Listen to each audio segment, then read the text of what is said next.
पतित पावनी माँ गंगा की धरती और सेंटर फॉर सनातन रिसर्च की ओर से एक बार फिर आप सभी का हार्दिक स्वागत है।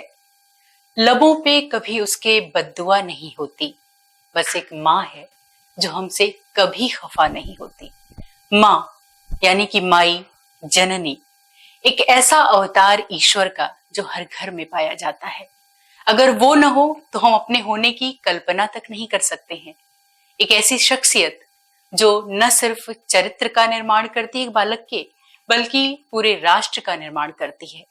लेकिन कालांतर में माँ ने मम्मी तक का जो सफर तय किया, उसमें क्या कुछ विषमताएं आई और क्या कुछ ऐसा घटा जो आज माँ के व्यक्तित्व को लेकर के एक चर्चा की जरूरत हमें महसूस हो रही है। तो इसी सोच के साथ आज का विषय हमने चुना है मातृत्व, और एक संस्था जो राष्ट्रीय स्तर पर इस पर काम कर रही है, एक सत प्रयास है कि माँ को माँ से परिचित करवाएं। वो है विश्व मांगल्य सभा, और इसी संगठन की राष्ट्रीय कार्यकर्ता, वरिष्ठ कार्यकर्ता, या यूं कह ले कि सर्वप्रथम जिनका विचार इस उपलक्ष्य में गया, वो हमारे साथ हैं आदरणीय डॉक्टर विशाली जोशी जी। तो बहुत बहुत स्वागत करते हैं हमारे कार्यक्रम में आपका। एक अनूठा विषय लगता तो है कि हमारे आसपास ही है, ये होना भी चाहिए, लेकिन कभी इस पे ध्यान नहीं गया कि माँ पे भी चर्चा हो कि माँ कैसी होनी चाहिए। कब, कहाँ, कैसे, क्यों लगा ये आप लोगों को या आपके संगठन को इस पे एक चर्चा होनी चाहिए कि माँ कैसी हो, माँ का व्यक्तित्व कैसा हो? जी, क्या है, जब हम समाज में देखते हैं, जी, आज भी समाज की ऐसी स्थिति है कि भारत में तकरीबन 80% महिलाएं जी, सामान्य गृहिणियां हैं। जी, कुछ ऐसी है जो किसी प्रोफेशन में है, कहीं नौकरी करती है, कहीं जॉब करती है, जी, ये भी कुछ प्रतिशत है। बहुत कम प्रतिशत महिलाएं ऐसी है जो समाज सेवा में है। जी, उससे भी कम प्रतिशत ऐसी महिलाएं हैं जो आध्यात्मिक क्षेत्र में है। जी, लेकिन समाज का आज भी बहुत बड़ा तबका ऐसा है जो गृहिणियों का है। और ये तबका अगर आप छोड़ दे, जी, और प्रोफेशनल्स है, आध्यात्मिक क्षेत्र की है, समाज क्षेत्र की है, सभी प्रकार की जो महिलाएं हैं, अगर इनका विचार करें तो कहीं ना कहीं इनकी जो भूमिकाएं हैं, उनका मार्गदर्शन उस सिस्टम में उनका होता है। जी, लेकिन परिवार और परिवार में एक गृहिणी का मार्गदर्शन, इस पर कोई भी संगठन या कोई भी संस्था आज तक काम नहीं कर रही है। निश्चित, बिल्कुल। और यही सबसे मेजर समाज का हिस्सा है। और उसमें भी जो सभी गृहिणियां हैं, वो एक परिवार के सबसे महत्वपूर्ण भूमिका में है। वह भूमिका है एक माँ की भूमिका। जी, निश्चित। और इसीलिए हमने तय किया कि अरे, अगर हमें डॉक्टर बनना है तो क्या पढ़ाई करनी है, हम जानते हैं। इंजीनियर बनना है तो क्या पढ़ाई करनी है, हम जानते हैं। 30-40 साल की नौकरी के लिए जीवन के 25 साल ट्यूशन, क्लास, कॉलेज, सिलेबस, इधर उधर ये सब कर करके हम पढ़ाते हैं। उसी एज में कोई लड़की किसी के घर में किसी की बहू बनकर, किसी की पत्नी बनकर, कल होने वाले 2 बच्चों के माँ के स्वरूप में भी प्रवेश करती है। जी, जो जिम्मेदारी उसे जीवन भर निभानी है, लेकिन उसका कोई भी प्रशिक्षण या उसका कोई भी सिलेबस हमारे पास आज नहीं है। इसीलिए हमने तय किया कि माँ नाम का एक सिलेबस तैयार करना, और माँ की जो एक बहुत क्रूशियल भूमिका है समाज की निर्मिति में, राष्ट्र की निर्मिति में, परिवार की निर्मिति में, यह एक माँ को ही सिखाना। जी, तो इसी विचार के साथ विश्व मांगल्य सभा का निर्माण हुआ। पहले तो बहुत बहुत बधाई। एक सुंदर विचार, देश सेवा का इससे अच्छा कोई व्यवस्था नहीं हो सकती है कि एक ऐसे विषय पे काम किया जाए जो राष्ट्र के निर्माण में अपनी अहम भूमिका अदा करती है, यानी कि माँ। माँ के बारे में जितना भी कुछ कहा जाए, जितना भी साहित्य लिखा जाए, वो कम माना जाता है। ऐसा हम मानते हैं कि माँ को शब्दों में पिरोया नहीं जा सकता है, उसे बांधा नहीं जा सकता है, लेकिन ममता, त्याग, समर्पण, श्रद्धा, सब कुछ है माँ के पास। आज की माँ के पास क्या नहीं है? आज की माँ के पास भी वो सब कुछ है जी। हम क्यों इस प्रकार का एक पूर्वग्रह लेकर चले जी। कि पहले की माँ के पास सब कुछ था और आज की माँ के पास वह नहीं है? जी। यह पूर्वग्रह है। जी। अगर हम आपने जिन व्याख्याओं के बारे में कहा या जिस प्रकार माँ के बारे में शब्दों में पिरोया गया है, ये जो भूमिकाएं हैं ये शब्द ही उसको परिभाषित करती है। जी। देखिए, हम माँ को माता कहते हैं। माता को माता क्यों कहा जाता है? क्यों कहते हैं? अपने मत के अनुसार अपने बच्चों का और अपने परिवार के मत का निर्माण जो कर सकती है उसे माता कहते हैं। वाह, ये व्याख्या कम लोग ही जानते हैं जो है। माता से ही शब्द तैयार होता है माटी। जी। दोनों में समानता यह है कि दोनों भी सृजन की कारक है, दोनों भी नई निर्मिति करती है।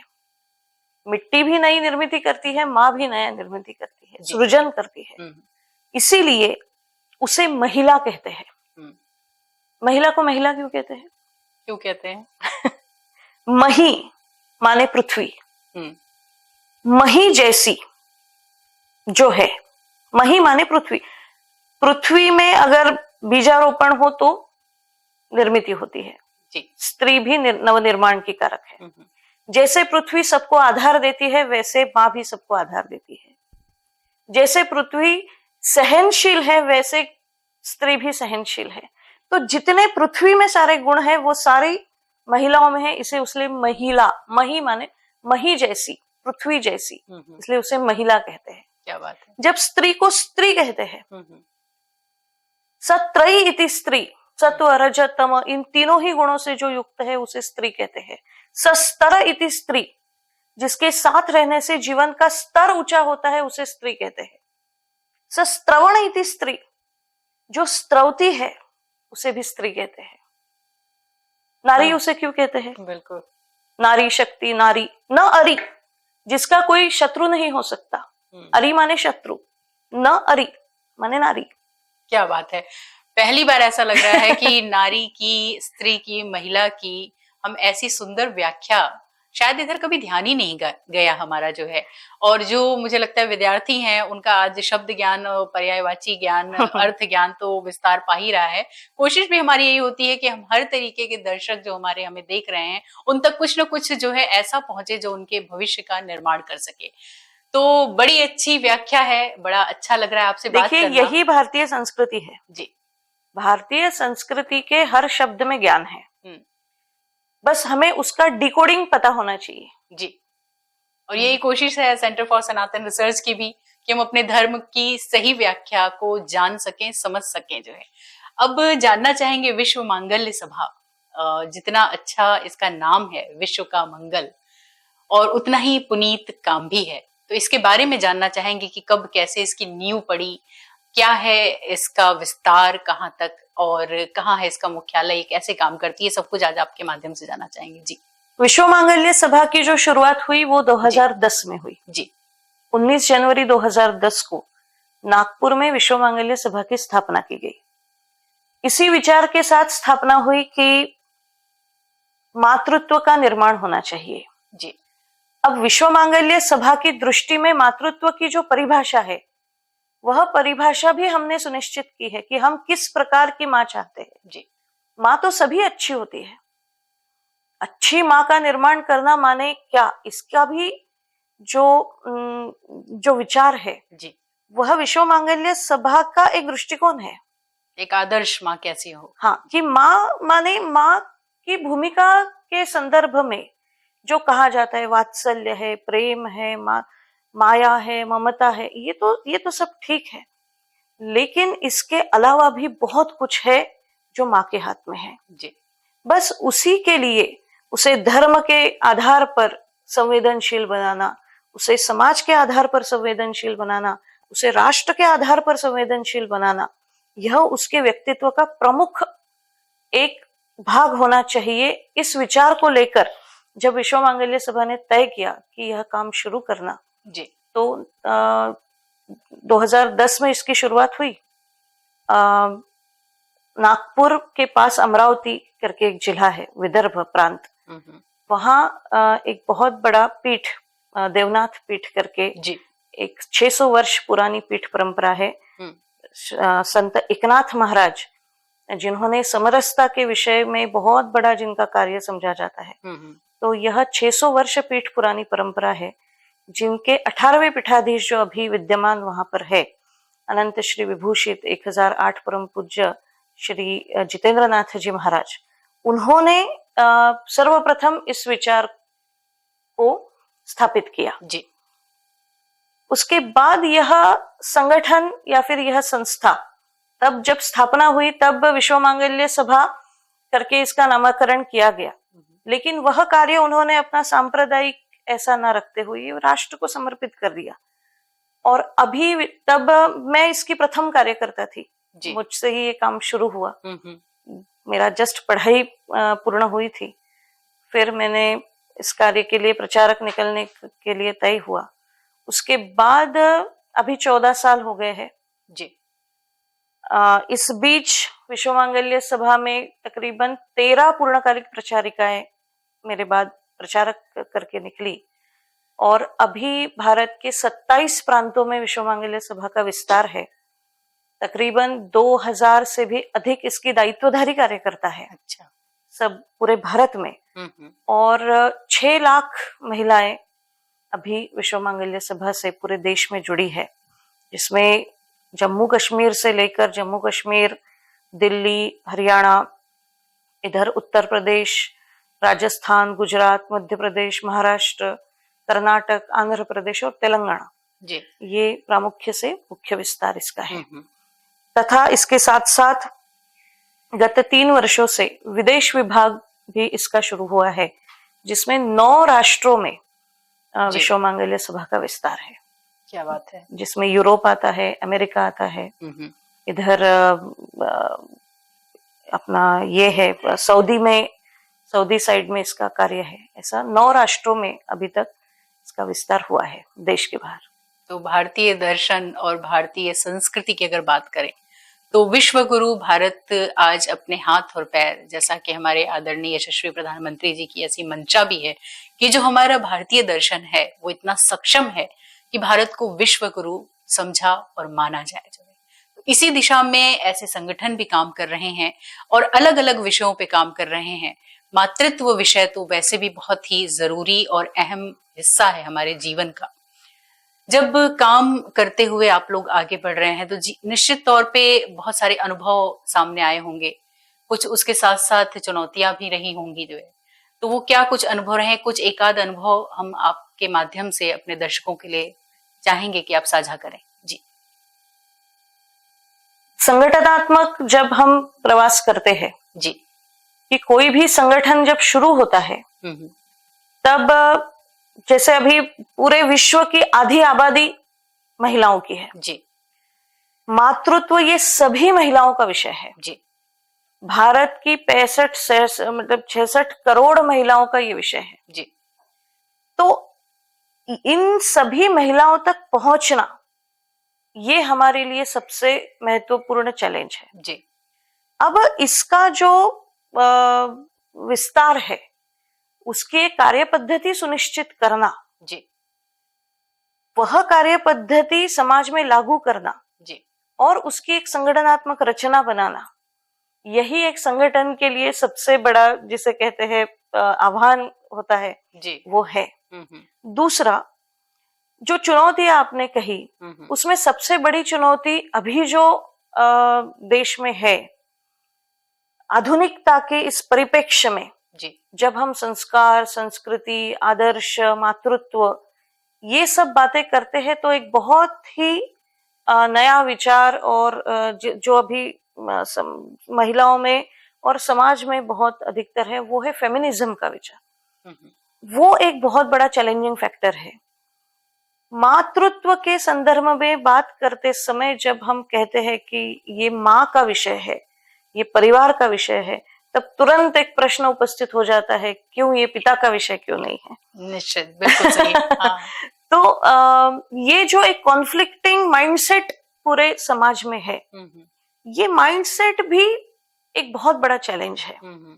तीसरा चैलेंज है कि विश्व मांगल्य सभा ये राष्ट्रीय जन संगठन है जी। तो संगठन में काम करते समय बिना किसी स्वार्थ के, बिना किसी अपेक्षा के जी। कार्यकर्ताओं का निर्माण करना, समाज में नेतृत्व निर्माण करना, जैसे ये तो कोई राजकीय नेतृत्व की बात नहीं है इसमें, लेकिन यहाँ पे सांस्कृतिक नेतृत्व जरूर है, सामाजिक नेतृत्व जरूर है, वो भी महिलाओं के माध्यम से है। और महिलाओं की अभी भी थोड़ी सी सामाजिकता ये कम है, वो बहुत कम सोशल है पर फिर भी कहीं ना कहीं जैसे अभी हम आगे और बात करेंगे तब धीरे धीरे समझ में आएगा कि कहाँ उनको चैलेंज है। बिल्कुल। तो ये भी एक बहुत बड़ा चैलेंज है कि उनको उनके कंफर्ट जोन से बाहर निकाल के एक निरपेक्ष कार्य के लिए तैयार करना और उनको सामाजिक नेतृत्व करने के लिए प्रेरित करना। तो ये भी एक बहुत बड़ा चैलेंज अभी भी अपने देश में है जी। किंतु हमारी सक्सेस स्टोरीज भी बहुत अच्छी है।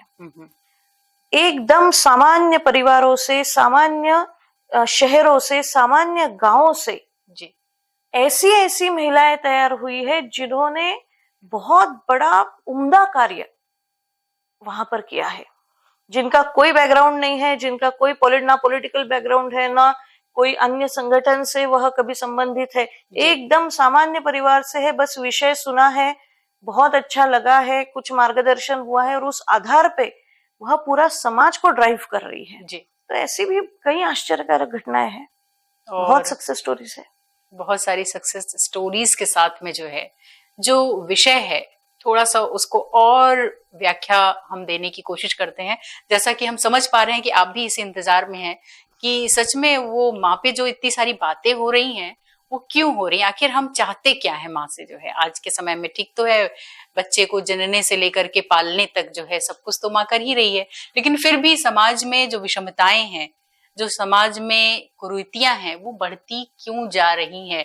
समाज माँ से या देश माँ से क्या अपेक्षा कर रहा है?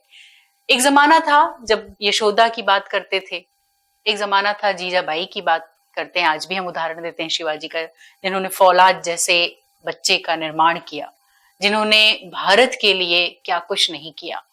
भगत सिंह की भी एक माँ रही होंगी, चंद्रशेखर आजाद की भी एक माँ रही होंगी, मोहनदास करमचंद गांधी की भी एक माँ रही होंगी। तो आज जब हम देखते हैं कि दिल्ली में निर्भया कांड होता है, श्रद्धा कांड होता है कहीं ना कहीं, या बहुत कुछ ऐसा होता है जो नहीं होना चाहिए, जो आज इसी देश के बच्चे कहीं ना कहीं कर रहे हैं, तो माँ के व्यक्तित्व पे, माँ के आचरण पे, माँ के लालन पालन पे एक प्रश्न उठता है जब कहीं एक बेटी छेड़ी जाती है, जब कहीं ना कहीं देशद्रोह के काम होते हैं। तो कहीं ना कहीं जो ये आधुनिकीकरण की होड़ में हम सभी आगे बढ़ रहे हैं, मोबाइल और लैपटॉप से जुड़े हैं, तो निश्चित ये हमारे विकास में मुख्य कारक है। लेकिन जो एक व्हाट्सएप यूनिवर्सिटी पे ज्ञान भी चल रहा है, उसमें कुछ बातें सही भी हैं कि माँ फोन पे, पिता भी फोन पे, बच्चे भी फोन पे, किसी को किसी के लिए समय नहीं, परिवार का भी विघटन है, न्यूक्लियर फैमिलीज का कल्चर है, बहुत कुछ है। अगर बात करें तो शायद शाम हो जाएगी, दिन पूरा निकल जाएगा, लेकिन अगर संक्षेप में आपसे जानना चाहिए, क्योंकि आपके पास लंबा अनुभव है, एक शोध है, रिसर्च है मातृत्व पर कि माँ कैसी हो, आदर्श माँ कैसी हो, इस पे आपसे हम इस विषय की चर्चा करना चाहते हैं जी। देखिए, विश्व मांगल्य सभा की दृष्टि में जी, माँ जैसे आपने कहा कि जीजाबाई जैसी हो जी,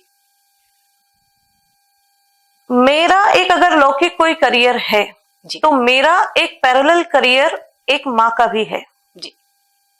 अगर मैं कलेक्टर भी हूं तो भी 5 बजे जब मैं घर आती हूं तब मैं 2 बच्चों की माँ ही हूं जी, तब मैं कलेक्टर नहीं हूं। ये जो बाइफर्गेशन है भूमिकाओं का, इसकी स्पष्टता अगर व्यक्तित्व में हो तो परिवार और समाज दोनों भी संतुलित हो सकते हैं जी। और यही दृष्टि आज की माँ को देने की जरूरत है। आधुनिकता की होड़ में, मोबाइल के इस पूरे इसमें, इसको हम कब तक दोष देंगे जी। आज तक कभी भी जो भी परिवर्तन समाज में हुए हैं वो कभी भी रिवर्स नहीं हुए हैं। आज हम इसको दोष देने से अच्छा है इस पर उपाय ढूंढे जी। समाधान की चर्चा होनी बहुत आवश्यक है कि ठीक है, व्हाट्सएप है, फेसबुक है, ये तो सब चलेगा और ये बढ़ेगा भी, आप इससे नहीं रोक सकते हैं, लेकिन इसको इस्तेमाल करने के लिए विवेक का निर्माण समाज में कैसे हो और उसमें माँ की भूमिका क्या है, अगर इस पर हम समाधान दे सकते हैं तो ही हम समाज का सही दृष्टि में मार्गदर्शन कर सकते हैं। तो विश्व मांगल्य ये पहले नहीं था क्या? पहले भी था। शायद मोबाइल व्हाट्सएप नहीं रहेगा, कोई अन्य चीजें रहेगी जो पहले के जमाने में नहीं थी जी। तो परिवर्तन ये तो समाज का नियम है, लेकिन इस परिवर्तित समाज में जिसे कहते हैं सोशल फैब्रिक डिस्टर्ब ना हो, इसके लिए जो प्रयास करने हैं वह प्रयास है इस परिवार संस्था पर करने वाले प्रयास जी। परिवार संस्था ही समाज की मूल आधार है जी, और परिवार संस्था में सबसे महत्वपूर्ण भूमिका घर की माँ की है। परिवार में माँ का निर्माण अगर हम इस प्रकार से करें कि वो आधुनिक भी हो, वह एजुकेटेड भी हो, वह हेल्दी भी हो, आरोग्य, शिक्षा, विद्या सबसे परिपूर्ण ऐसी माँ, लेकिन उसके साथ साथ सांस्कृतिक, धार्मिक, राष्ट्रीय भावना से परिपूर्ण ऐसे व्यक्तित्व की माँ निर्माण होना, यह आज की आवश्यकता है जी। हम जीजाबाई की जब बात करते हैं, 16 साल के शिवाजी महाराज जब जीजाबाई को पूछते हैं कि माँ मैं तुझे क्या दूं, तब हाथ पकड़ती है, सामने वाली खिड़की खोलती है, तोरणा किल्ला दिखाती है, वहां फड़कता हुआ हरा झंडा दिखाती है और बोलती है कि वहां मुझे तू भगवा झंडा फड़का के दिखा, वही मुझे तुझसे अपेक्षित है। ये बोलने वाली जीजाबाई थी, इसलिए हमें शिवाजी महाराज प्राप्त हुए हैं। महाराणा प्रताप, जयवंताबाई थी, इसलिए महाराणा प्रताप प्राप्त हुए हैं, है ना। तो अगर जीजाबाई ने twinkle twinkle little star, Johnny Johnny yes papa ये सिखाया रहता तो हमें कभी शिवाजी महाराज नहीं मिलते थे। क्या बात है। उन्होंने उनको विक्रमादित्य सिखाया, द्रोण सिखाया, सात्यकी सिखाया, राम सिखाया, कृष्ण सिखाया, तब कहां जाके हमें शिवाजी महाराज मिले हैं। आज की भी माँ जब ये ट्यूशन, वो क्लास, ये क्लास, फिर केमिस्ट्री, फिजिक्स, मैथमेटिक्स, बायोलॉजी, फिर उसने स्विमिंग भी करना चाहिए, फिर उसने ड्राइंग भी करना चाहिए, फिर उसने स्केटिंग भी करना चाहिए, रात को सोते समय उसे किसी क्रांतिकारक की कहानी भी बतानी चाहिए, रात को सोते समय उसे कोई अच्छा विचार भी देना चाहिए, रात को सोते समय उसे किसी संत की कहानी बतानी चाहिए। ये भूमिका अगर माँ संभाले तो आज भी समाज अच्छा हो सकता है। बहुत खूब। आज भी समाज में अच्छे देशभक्तों की, धर्म भक्तों की निर्मिति परिवार में ही हो सकती है। देखिए, विश्व मांगल्य सभा का जो उद्देश्य था वो एकदम सरल है। कल अगर देशभक्तों को, देश को राष्ट्रभक्तों की आवश्यकता पड़ेगी तो राष्ट्र कहाँ देखेगा? आपके और हमारी घरों की तरफ देखेगा। हमारे घर उन्हें राष्ट्रभक्त देने वाले हैं, लेकिन उनकी निर्मिति की निर्माण में जो सबसे मेजर भूमिका जो माँ की है, उसके संदर्भ में क्या? जब धर्म को धर्म पुरुषों की आवश्यकता पड़ेगी तो धर्म आपके और हमारे घरों की तरफ देखेगा। हमारे घरों से ही धर्म पुरुष मिलने वाले हैं, लेकिन उनके निर्माण की प्रक्रिया में भी माँ की भूमिका महत्वपूर्ण है जी। इस संदर्भ में मैं हमेशा एक उदाहरण देती हूँ जब हमारी चर्चा होती है कार्यकर्ताओं के साथ, कि क्यों ये विचार आवश्यक है जी। देखिए, हमारे देश को स्वतंत्रता प्राप्त हुए अभी 77 साल हो गए जी।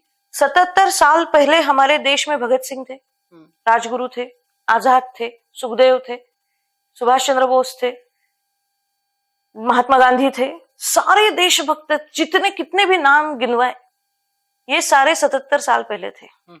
इन 77 साल में ऐसे क्या हो गया कि हमारे पास 5 भी ऐसे नाम नहीं है जो इनके कक्षा में जाके बैठ सके। जो संतों का एक समय था, जब तुलसीदास थे, उसी समय कबीर थे, उसी समय महाराष्ट्र में बहुत बड़ी संत परंपरा है जिसमें नामदेव थे, तुकाराम थे, थोड़े से पहले अपने ज्ञानेश्वर महाराज थे, अपनी संत मुक्ताबाई थी, इधर राजस्थान के साइड अपनी मीराबाई थी। हजारों संत, अनेक संत, साधु, सत्पुरुष उसी कॉन्टेम्पररी समय में थे। अगर हम देखें तो संतों का भी एक विशिष्ट समय था जी। इन 77 साल में ऐसे क्या हो गया कि वैसे भी 5 नाम हमारे पास नहीं है? सोचने का विषय है। ऐसे क्यों हुआ या फिर ऐसे क्यों होता है?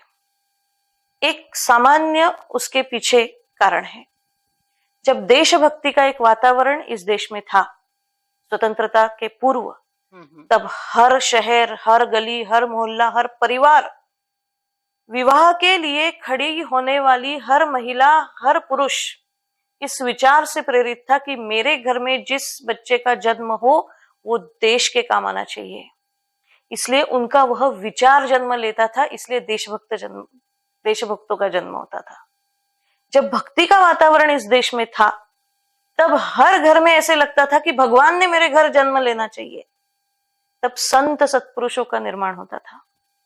अगर एक प्रश्न हम समाज को पूछे कि आज का युवा और आज की युवती किस विचार से प्रेरित है? मेरा बहुत अच्छा करियर होना चाहिए, मैंने बहुत पैसे कमाने चाहिए, I should have lot of fun in my life, ये किस विचार को जन्म देंगे? और इनका विचार अगर ठीक करना है तो कौन इसके लिए रिस्पॉन्सिबल है? कहां से इसे ठीक किया जा सकता है? इसमें माँ की भूमिका महत्वपूर्ण है।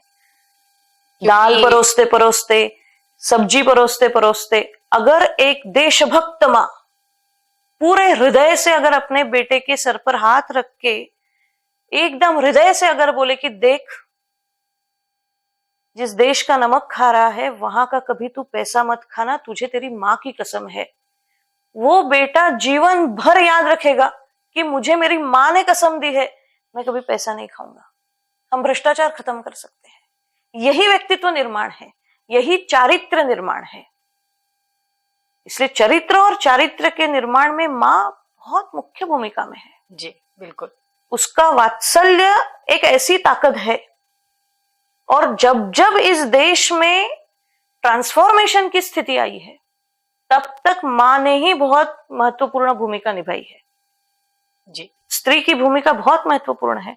देश को हर बार अस्मिता की याद एक स्त्री ने दिलाई है, फिर वो रामायण के समय सीता हो, महाभारत के समय चाहे द्रौपदी हो, जी, या फिर हमारी जिजाबाई हो, ये सभी एक ही परंपरा से है। तो यही फिर से हो इस देश में, इसलिए माँ की निर्मित आवश्यक है निश्चित तौर पे। और माँ का निर्माण तो एक कन्या के जन्म के साथ ही मान लिया जाता है, क्योंकि ये मातृत्व जो है वो उसके इंस्टिंक्ट में है, ये शायद उसके खून में कहा जाए, उसी के साथ ही, उसी प्रवृत्ति के साथ एक लड़की का जन्म होता है जो है। लेकिन समाज में, खासतौर पे हमारे भारत जैसे देश में, ये एक विडंबना है कि आज भी स्त्री को सेकेंडरी यानी द्वितीयक माना जाता है जो है। कहीं इसी विषय ने उसे अति महत्वाकांक्षी तो नहीं बना दिया कि खुद की पहचान बनानी और इसमें परिवार की बलि चढ़ती चली गई? इस पे भी सोचने का विषय है। क्या कहना चाहेंगे इस पर आप? मेरे विचार इससे थोड़े से अलग है। जी, भारत में स्त्री को कभी भी द्वितीय दर्जा नहीं दिया है। जी, द्वितीय दर्जा जहां दिया गया है उस विचार से दुर्भाग्यवश भारत प्रेरित है। जी, ये थियोलॉजीज का प्रश्न है, ठीक है। यूरोप में इसकी शुरुआत हुई। जी, ये जो विषय है, ये फेमिनिज्म, मैंने जो कहा कि फेमिनिस्ट जो थॉट प्रोसेस है, स्त्री मुक्ति आंदोलन जब हुआ, जी, उसके कारण क्या थे, वह क्यों किया गया, अगर इसका विचार हम करेंगे तब हमें समझ में आएगा कि ऐसा भारत में नहीं था। इसीलिए इस विचार की भारत में आवश्यकता भी नहीं है। जी, यह शुरू हुआ यूरोप में। ये थियोलॉजी की वजह से है। जो अब्राहमिक रिलीजन्स है उसमें 2 रिलीजन्स आते हैं जिसे अब्राहमिक रिलीजन्स कहते हैं। जी, एक आता है इस्लाम, दूसरा आता है क्रिश्चियनिटी। ये 2 अब्राहमिक रिलीजन्स है। इसमें महिला को जो स्थान दिया है, या फिर स्त्री दर्शन जो है इनका, वो ऐसे है कि सबसे पहले 2 है, एक गॉड है, एक डेविल है। अब गॉड ने निर्माण किया एडम, जो डायरेक्ट गॉड ने तैयार किया है। अब वो कहते हैं कि ये एडम जो है वो अकेले बोर हो गया, तो एडम ने गॉड को बोला कि मुझे एंटरटेनमेंट के लिए कुछ तो भी चाहिए साथ में। इसलिए गॉड ने उसका लेफ्ट रिप से बाई पसली से ईव तैयार की, माने स्त्री तैयार की। तो ईव जो तैयार की है वो गॉड ने नहीं की है, वो वाया एडम है। तो अब्राहमिक रिलीजन में, और ऐसा ही इस्लाम में भी है, हाँ, दोनों लगभग एक जैसे ही है। तो इसीलिए ये थियोलॉजी की वजह से अब्राहमिक रिलीजन में स्त्री को सेकंड सेक्स कहा है, द्वितीय दर्जा है। ठीक है।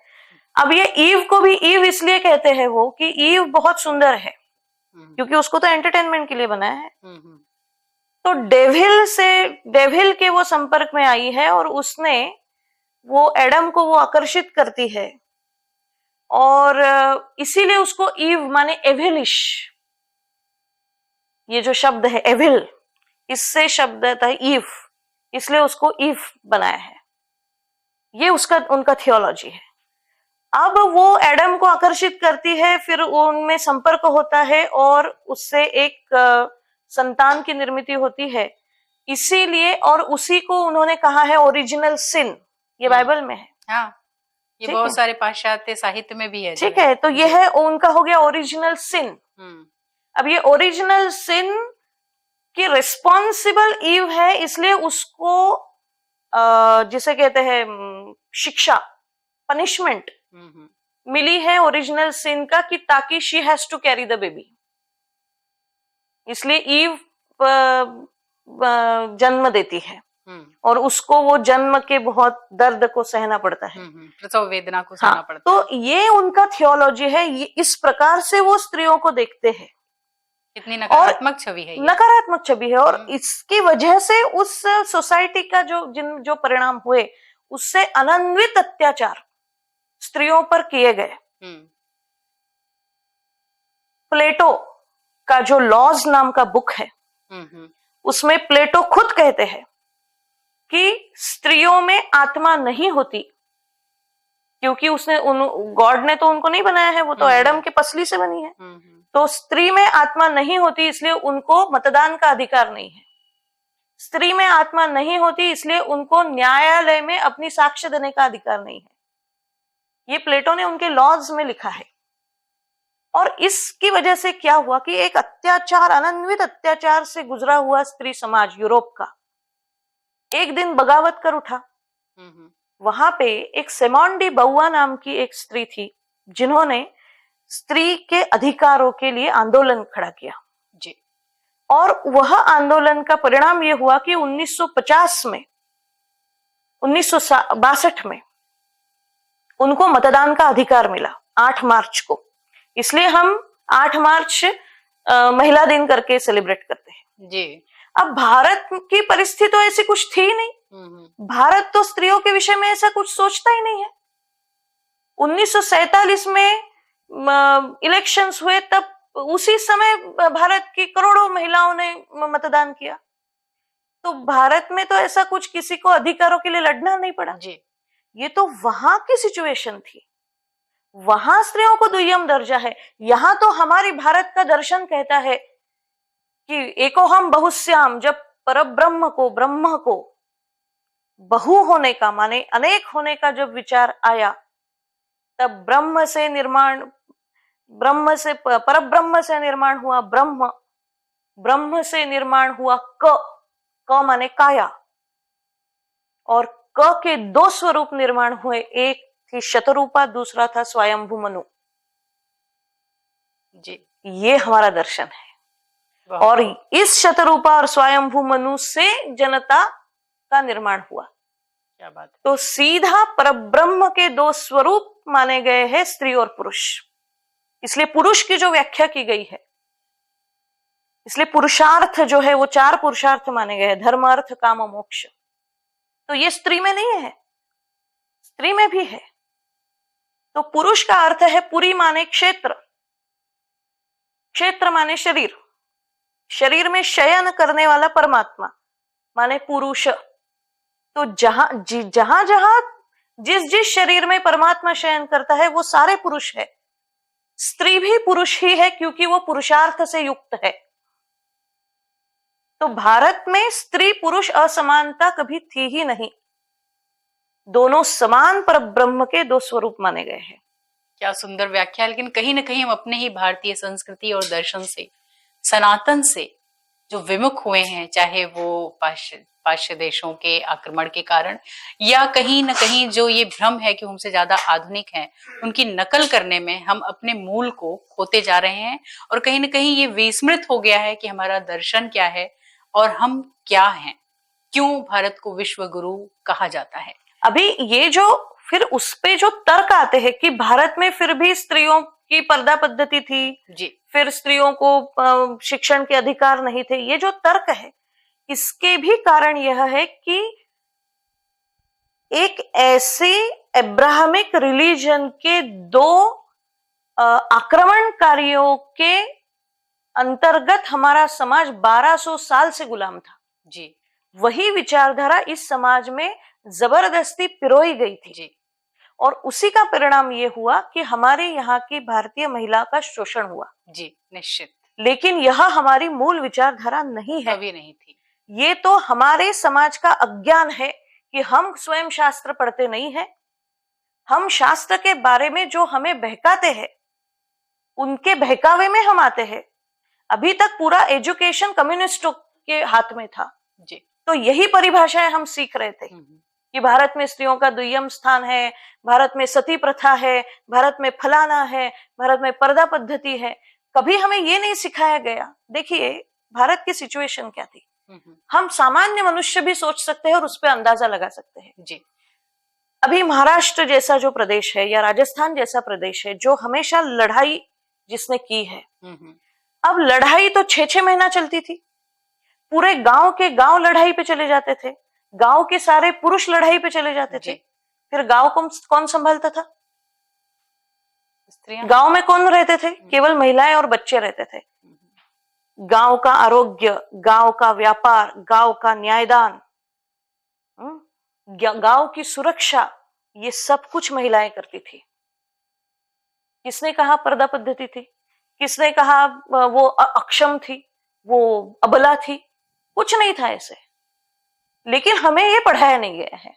ये भी हमारे देश का पक्ष था और बहुत सुदृढ़ पक्ष था।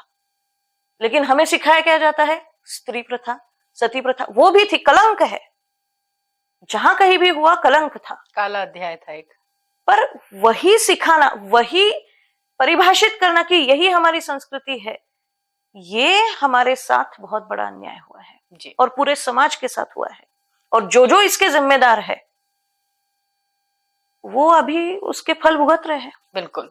एक ऐसा छल जो समाज के साथ किया गया, वर्षों मानसिक जो गुलामी हमें मिली है विरासत में, वो कहीं ना कहीं आज भी हम उसके दंश को झेल रहे हैं। और आने वाली पीढ़ियों को अगर सुरक्षित करना है तो सही दिशा और सही मार्गदर्शन और अपने सही दर्शन को उन तक पहुंचाना बहुत जरूरी है।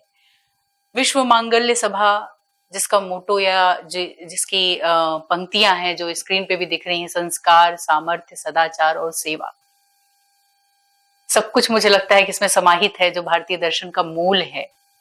तो किस तरीके से ये अपनी कार्य योजना को, उस लक्ष्य को प्राप्त करने के लिए क्रियान्वित कर रही है, कैसे काम आप लोग करते हैं जाकर के क्षेत्र में जो बेसिक लेवल पे बिल्कुल किया जाता है? जी, देखिए कोई भी संगठन, मैंने कहा कि पूरे समाज तक, अभी अगर कंज्यूमर्स की या फिर हम बेनिफिशियरीज की भाषा में कहे तो मातृत्व इस विचार का बेनिफिशियरी पूरा देश है जी, पूरे देश की क्या, पूरे विश्व की महिलाएं हैं। वहां तक पहुंचने के लिए कार्य पद्धति बहुत आवश्यक है। इसलिए विश्व मांगल्य सभा कई आयामों के स्तर पर काम करती है। जैसे छोटे बच्चों में विश्व मांगल्य सभा के माध्यम से बाल संस्कार केंद्र चलाए जाते हैं। जो किशोरवयीन लड़कियां है, कॉलेज गोइंग जो लड़कियां है, यूनिवर्सिटी लेवल पर, उसके माध्यम से विश्व मांगल्य छात्र सभा यह यूनिट यूनिवर्सिटीज में काम करता है। उसके बाद जो नवविवाहित और विवाहित महिलाएं हैं उनके लिए एक सदाचार सभा नाम का यूनिट चलता है। हर एरिया वाइज, वार्ड वाइज, प्रभाग वाइज 30-40 महिलाएं हर महीने 1.5 घंटे के लिए एकत्रित आना जी। उस 1.5 घंटे का भी एक शेड्यूल रहता है, जिसमें एक अच्छा गीत हम उनको सिखाते हैं, ध्यान प्राणायाम लेते हैं, भगवत गीता के 5 श्लोक लेते हैं, फिर कोई एक अच्छा खेल वह खेलती है, और 12 महीने के 12 विषय हम तय करके देते हैं, जिन पर वह ग्रुप डिस्कशन करती है या किसी का मार्गदर्शन करती है। इस प्रकार एक सदाचार सभा एरिया वाइज चलाई जाती है। जैसे बीसी होती है, जैसे किटी के लिए महिलाएं एकत्रित आती है, तो विचारों की बीसी, कुछ अच्छा सीखने के लिए आना, कुछ अच्छे टॉपिक्स पर बात करना। तो ये एक सदाचार सभा, एक यूनिट हमारा मेजर कार्य पद्धति का विषय है, जिसे मोडस ऑपरेंडी कहते हैं। इसका विचार हमने ऐसे किया था, देखिए आज भी भारत की स्थिति ऐसी है महिलाओं की कि वो पढ़ी लिखी है, सब कुछ है, लेकिन अगर एक सामान्य देखा जाए तो एक पढ़ी लिखी महिलाएं सब कुछ जानती है, नौकरी करती है, सब जगह जाती है, लेकिन वोटिंग के लिए जब जाती है तब पति को पूछती है कि मैं किसको वोट दूं। हाँ, ऐसा है जी। ये ज्यादातर है, मैं ऐसा नहीं कहूंगी कि सभी जगह ऐसे, लेकिन ज्यादातर ऐसा ही है। क्यों? क्या वो इस देश की नागरिक नहीं है? क्या उसके पास वह विवेक नहीं है? उसके पास समझने की ताकत नहीं है कि क्या सही है, क्या गलत है? तो ये जो उसमें फॉल्ट है, वो फॉल्ट है उसकी सामाजिकता का। She is not sensitize to the society, towards the society. तो सदाचार सभा के माध्यम से ज्यादातर ये उनके साथ हमारा ओरिएंटेशन होता है जी, कि वह उनकी सामाजिकता बढ़े, वह अच्छे टॉपिक्स पर बात करे, वह विश्व की जो घटना प्रसंग है, जो देश के करंट अफेयर्स है, उसके बारे में सोचे। तो ये सदाचार सभा में प्रामुख्य से हम लेते हैं। तो जो महिलाएं हैं उनके लिए यह होता है। दूसरा, अब जो सदाचार सभा में नहीं आ सकती है, ऐसी कुछ महिलाएं भी समाज में होती है, जिसे प्रथितयश महिलाएं कहा जाता है। उसमें भी बहुत सारे सेक्टर्स है, जैसे ब्यूरोक्रेट्स है, महिला ब्यूरोक्रेट्स, या फिर जो ब्यूरोक्रेट्स के परिवार है उनकी पत्नियां जी, ये एक बहुत बड़ा सेक्टर है। दूसरा सेक्टर आता है जितने जननेता है, इलेक्टेड एंड सिलेक्टेड मेंबर्स जो है जी, उनके परिवार, ये इन्फ्लुएंशियल परिवार है। ब्यूरोक्रेट्स के परिवार हो, अपने जननेताओं के परिवार हो, फिर एडवोकेट्स के परिवार हो, प्रोफेशनल्स के परिवार हो, ये इन्फ्लुएंशियल परिवार है जी। अभी हमारा एक यूनिट चलता है लोक प्रतिनिधि परिवार संपर्क विभाग। जितने इलेक्टेड सिलेक्टेड मेंबर देश में है, राष्ट्रपति से लेकर ग्राम पंचायत के सरपंच पंच तक जी, एमपीज, एमएलएज, एमएलसीज, जिला परिषद सदस्य, पंचायत समिति सदस्य, ग्राम पंचायत पंच, सरपंच तक। अब ग्राम पंचायत का किसी गांव का सरपंच भी रहा तो भी उसका परिवार ऐसे होता है जिससे पूरा गांव दिखता है जी। अब इस घर का वातावरण कैसे होना चाहिए, इस घर में कैसे संस्कार होने चाहिए, इस घर में कैसे व्यक्तित्व होने चाहिए जी, इसका निर्णय तो सरकार नहीं करेगी, ना पार्टी करेगी, ये दोनों का भी एजेंडा नहीं है। ये विचार है उस परिवार की महिला का, उस घर की माँ का। तो ये जितने परिवार है, आज देश में करंट इलेक्टेड सिलेक्टेड मेंबर्स है 57 लाख परिवार, जो अब तक थे अभी नहीं है, और जो एस्पायरिंग है, ऐसे मिला के हो जाते हैं 2.5 करोड़ परिवार, जो 35 करोड़ परिवारों पर इन्फ्लुएंस करते हैं पड़ता है जी। अब इन सबके परिवार का वातावरण अगर सुधारना है तो उन सब परिवारों में जो महिला है वो भी एक इन्फ्लुएंशियल मदर है, इसलिए उनका ओरिएंटेशन एक रचनाबद्ध संगठन के माध्यम से, लोक प्रतिनिधि परिवार संपर्क के माध्यम से हम करते हैं जी। बिल्कुल, यानी कि वहां पे काम किया जाए जिसे लोग अपना आदर्श मानते हैं और आइडियल मानते हैं। अगर बनारस की बात करें, काशी की बात करें, तो यहाँ आपकी क्या कार्य योजना है, कैसे काम चल रहा है, ये भी जानना चाहेंगे बनारस के या वाराणसी के संदर्भ में। जी जी, वाराणसी में गत 2 वर्ष से विश्व मांगल्य सभा के कार्य की शुरुआत हुई।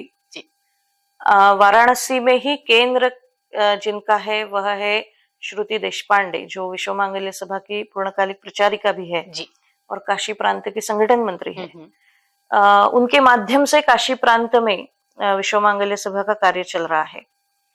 अभी इस वर्ष आने वाले फरवरी में दिनांक 16, 17, 18 में BHU में एक नेशनल कॉन्फ्रेंस का आयोजन विश्व मांगल्य सभा के माध्यम से किया गया है जी जहां देश भर से युवतियां BHU आने वाली है और देश के साथ संस्कृति की बात और भारत के सांस्कृतिक विकास में युवतियों की भूमिका, इसी विषय पर विश्व मांगल्य सभा की यह छात्र सभा की यह कॉन्फ्रेंस है जो अभी 16, 17, 18 फरवरी को होने वाली है। जी। उसके बाद गत 2 वर्ष से यहाँ पर विश्व मांगल्य सभा का एक बहुत बड़ा प्रोजेक्ट शुरू हुआ है। जी। पंचगंगा घाट पे जो नाना फडणवीस का जो बाड़ा था, जी, वहीं पर विश्व मांगल्य सभा का एक प्रोजेक्ट है। अभी वह सौभाग्यवश अशोकराव चौगुले जो गोवा के थे, उन्होंने यह उनकी मालकियत में यह बाड़ा था जो उन्होंने विश्व मांगल्य सभा को गिफ्टेड किया था। अभी हम वहां पर उसके बगल में ही विट्ठल मंदिर है और बिंदु माधव मंदिर का भी एक बहुत बड़ा अभी एरिया इसी प्रोजेक्ट के अंतर्गत आता है। वहां पर अभी गत 1 वर्ष से अन्न क्षेत्र भी शुरू है। अच्छा। जिसमें हर रोज कम से कम 450 से 500 लोग रोज वहां पर खाना खाते हैं, जिसमें वेदाध्ययन करने वाले विद्यार्थी होते हैं। घाट पर जो साधु सन्यासी आते हैं वह भी 100-150 की संख्या में आते हैं और जो यात्री आते हैं ऐसे 450 की संख्या में रोज वहां पर भोजन चलता है। बड़ा सराहनीय प्रयास है ये। हाँ, अभी भविष्य में हमने ऐसे वहां पर एक प्रोजेक्ट का विचार किया है कि वहां पर एक सुसज्ज धर्मशाला का निर्माण हो, जहां एक स्वतंत्र व्यवस्था केवल महिलाओं के लिए होगी। दूसरा विट्ठल मंदिर जो है, वह विट्ठल मंदिर पंढरपुर के आधार पर ही, पंढरपुर का रेप्लिका विट्ठल मंदिर का यहाँ बनाने का विचार किया है। और अन्न क्षेत्र के लिए एक बहुत बड़ा कॉम्प्लेक्स, जहां 2000 लोग सुबह शाम खाना खा सके, इतना बड़ा हॉल, मेगा किचन, स्टोरेज, इसका एक अलग से कॉम्प्लेक्स वहां हम निर्माण करेंगे। जी। इसकी विशेषता ये होगी कि यह पूरा project build up by ladies and run by ladies होगा। बहुत खूब। यहाँ इलेक्ट्रिफिकेशन से लेकर नाव चलाने वाली सभी महिलाएं होगी। क्या बात है। ये हमने तय किया है, पहले दिन से ही तय किया है। दूसरा, हमारा ऐसा प्रयास है कि काशी के घाट पर अभी यहाँ की जो विशेषता है बाबा विश्वनाथ और गंगा आरती, यह इसके लिए सभी यात्री आते हैं। लेकिन इस प्रोजेक्ट के माध्यम से हम वहां पर एक ओपन थिएटर का भी निर्माण करने वाले हैं, जहां पर छात्र सभा जो यहाँ पर चलती है उसके माध्यम से विद्यार्थियों को पुरानी जो युद्ध कलाएं हैं, जैसे लाठी काठी है, तलवार है, रोप मलखाम, इसका ट्रेनिंग भी घाटों पर दिया जाएगा और उसके प्रदर्शन भी इस ओपन थिएटर में होंगे। इतना ही नहीं, तो 80 में से, काशी में जो 80 घाट है उसमें से 64 घाट देश के बहुत बड़े योद्धाओं ने बनाए हैं। सिंधिया है, होलकर है, भोसला घाट है, शिवाजी महाराज का है। इनका पूरे इतिहास का लाइव प्रदर्शन, लाइव एपिसोड्स इस ओपन थिएटर में लेजर शो के माध्यम से होंगे। क्या बात है। ऐसा एक फ्यूचर प्लान इस प्रोजेक्ट को लेकर है। जी, बहुत बहुत बधाई हम लोग देते हैं आपके इस संगठन को, आपको, जी, बहुत बहुत धन्यवाद। काशी के लिए इतना कुछ प्रयास किया जा रहा है और आशान्वित हैं हम काशी वाले कि आज जो आपके माध्यम से बातें निकल करके आई हैं, जो योजनाएं हैं, उससे हम सभी भविष्य में इस कदर लाभान्वित होंगे कि कुछ नया होगा, कुछ ऐसे चरित्र का निर्माण होगा यहाँ के बेटियों से, यहाँ के बेटों से, जो राष्ट्र के निर्माण में एक ऐसा आदर्श प्रस्तुत करेंगे जिसको सारी दुनिया मानेगी भी और समझेगी भी। बहुत बहुत धन्यवाद देना चाहते हैं इसी के साथ आपको, आपके इस प्रयास के लिए आपको और आपके संगठन को बहुत बहुत बधाई, और उम्मीद करते हैं कि आप ऐसे ही निरंतर अपने पथ पर अग्रसर होते रहें। तो इसी उम्मीद के साथ कि ऐसी ही कुछ अच्छी अच्छी बातें, ज्ञानवर्धक बातें और अपने अतीत को जानने और समझने की बातें सेंटर फॉर सनातन रिसर्च की ओर से आप तक पहुंचाई जाएंगी। आज के लिए इतना ही, फिर कुछ नई जानकारी के साथ आपसे फिर मिलेंगे। तब तक के लिए अनुमति दीजिए। नमस्कार।